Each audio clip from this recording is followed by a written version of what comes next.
રામાપીરે જ્યારે સમાધિ લીધી ત્યારે કહ્યું હતું કે આકાશમાંથી બ્રહ્મા, વિષ્ણુ અને મહેશ આવે તો પણ મારી સમાધિ ન ખોદતા. પણ પછી તો એવું શું બન્યું કે રામાપીરની સમાધિ ફરીથી ખોદવી પડી? તો શું છે આની પાછળનું રહસ્ય? આવો જાણીએ આજના આ વિડીયોમાં. હરભુજી એટલે રામાપીરના માસ્યાઈ ભાઈ, પણ ભાઈ કરતા પણ બંને જણાની મિત્રતાનો નાતો વધારે. બેવ એકબીજાને મળે નહીં ત્યાં સુધી ચેન પડતું નહીં. રામાપીર રણુજાથી ઘોડી લઈને ચાલતા થાય અને હરભુજી બાજુના ગામમાંથી ઘોડી લઈને આવે. આમ અધ વચ્ચે બંને ભાઈઓ ભેગા થાય, કહુબા પાણી કરે અને સુખ દુઃખની વાતો કરે. કોઈક દિવસ જ એવો હોય કે બંને ભાઈ એકબીજાને મળે નહીં. આટલો અદ્ભુત બંને વચ્ચે પ્રેમ હતો. એકવાર રામાપીરને એમ થયું કે મારે હવે સમાધિ લેવી જોઈએ, મારું જીવન કાર્ય મારે સમાપ્ત કરવું જોઈએ. પણ એમને બીક હતી કે હરભુજી મને સમાધિ લેવા દેશે નહીં. એટલે એમને આ વાતની જાણ હરભુજીને કરવી નહોતી.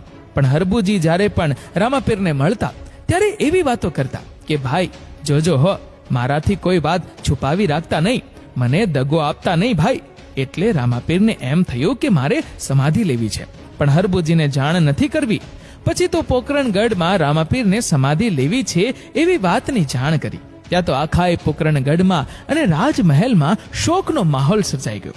માણસોને ખાવાનું પણ ઉતરતું નથી. ચારેય બાજુથી સાધુ સંતોને બોલાવ્યા, સગા વહાલાઓને તેડાવ્યા, પણ એકમાત્ર હરભુજીને જાણ કરી નહીં. પછી તો આખા પોકરણગઢના માણસો રામાપીરની સમાધિ જોવા જાય છે. રામાપીરની સમાધિ ખોદાય છે ત્યાં જ એમના ધર્મના માનેલા બેન ડાલીબેન રામાપીરને કહે છે કે ભાઈ તમારી પહેલા મારે સમાધિ લેવાની છે. ત્યારે રામાપીરે કહ્યું, એની નિશાની શું? ડાલીબાઈએ કહ્યું કે સમાધિ ખોદો ને ત્યારે તેમાંથી આંટો અને દોરી નીકળે તો એ સમાધિ મારી છે. પછી તો સમાધિ ખોદાણી અને એમાંથી આંટો ને દોરી નીકળ્યા અને એમાં સૌ પ્રથમ ડાલીબાઈએ સમાધિ લીધી અને બાજુમાં બીજી સમાધિ ખોદાઈ અને એમાં રામાપીરે સમાધિ લીધી. સમાધિ લેતા પહેલા રામાપીરે પોતાના પિતા અજમલ રાજાને કહ્યું કે પિતાજી, આકાશમાંથી બ્રહ્મા, વિષ્ણુ અને મહેશ આવે ને તો પણ મારી સમાધિ ખોદતા નહીં. અને આ લ્યો અમર કટોરો ને વીર જેડિયો મારી બાજુમાં તમારા જ હાથે મૂકો અને હું આજથી વચન આપું છું કે તુરા કુટુંબમાં બાપથી પહેલા કોઈ પણ દીકરો મરશે નહીં.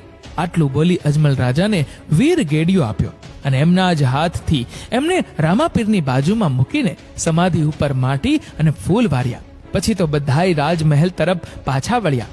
આખા એ ગામમાં શોકનું વાતાવરણ સર્જાય છે.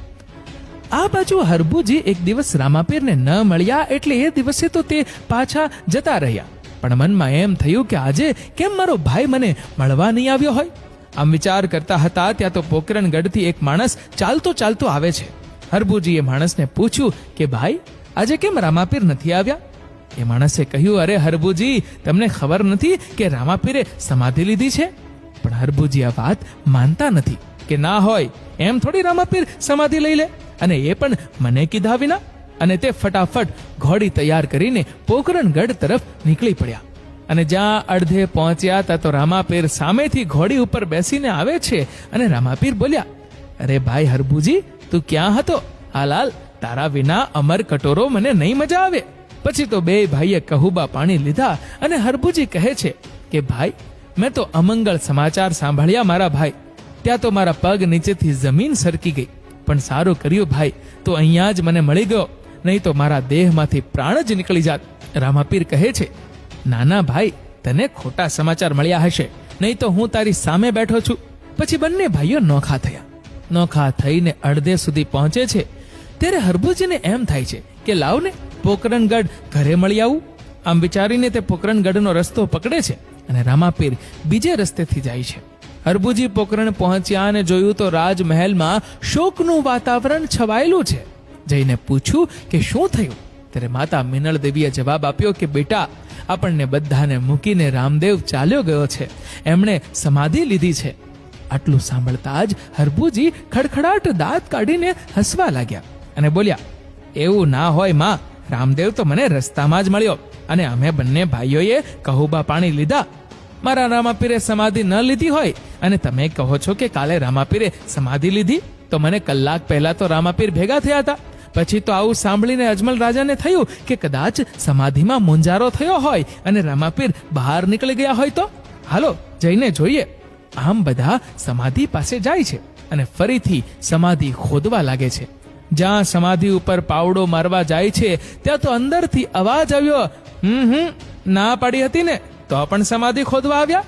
કીધું હતું ને આકાશમાંથી બ્રહ્મા વિષ્ણુ અને મહેશ આવે ને તો પણ મારી સમાધિ ખોદતા નહીં, પણ તમે ના રહી શક્યા. મેં તમને આશીર્વાદ આપ્યા હતા કે તુરા કુળમાં બાપ પહેલા કોઈ દીકરો મરશે નહીં, પણ મારું આ આપેલું વચન હવે મિથ્યા થાય છે. આમ આટલું બોલીને અવાજ શાંત થઈ ગયો. પછી તો બધાને ખૂબ અફસોસ થયો અને હરભુજી સમજી ગયા કે આ તો મને પરચો દીધો છે. સમાધિ લીધા પછી પણ મારો ભાઈ મારી સાથે કહુંબા પીવા આવ્યો હતો,